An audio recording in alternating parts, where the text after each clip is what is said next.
Day for the United Kingdom and the world. You're looking live right now as the procession to Westminster Abbey is underway. 500 world leaders and more than 2,000 guests are expected to attend. It will likely be the most watched live television event in history. Up to 4 billion people expected to tune into this, and ABC is in London with more on this historic day. This morning, a final farewell and a day of pomp and pageantry as Queen Elizabeth II is laid to rest. Her state funeral marking the end of a 12-day mourning period in the UK, marked by tributes along the way from all corners of the nation. Overnight, world leaders descending on London to honor her lifetime of service. President Biden paying his respects at Westminster Hall while the Queen lay in state.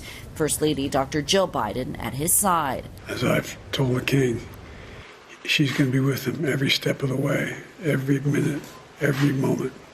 And that's a reassuring notion. So to all the people of England, all the people of the United Kingdom, our hearts go out to you. Also among those paying tribute, Ukraine's First Lady Olena Zelenska.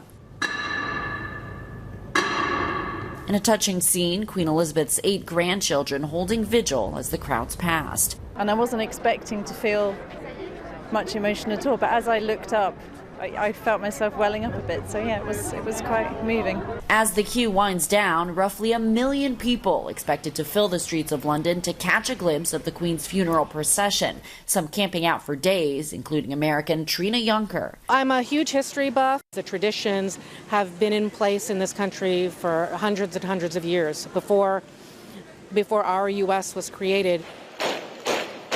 London bracing for the most challenging policing event in its history, with extra military personnel, extra CCTV, sniffer dogs, and police. The threats ranging from pickpockets to terror attacks. Meanwhile, on the eve of the Queen's funeral, the palace releasing this unseen photo of the Queen, taken in May ahead of the Platinum Jubilee, showing those sparkling eyes and vibrant smile. And later, the Queen will be transferred in a procession from Westminster Abbey to St. George's Chapel at Windsor Castle. That will be her final resting place, where she will be buried along her late husband, Philip. Inez de la Cuetera, ABC News, London. Good Morning America picks up our coverage of the Queen's funeral after daybreak with a special report starting at 7 o'clock. For continuous coverage, head to 13newsnow.com.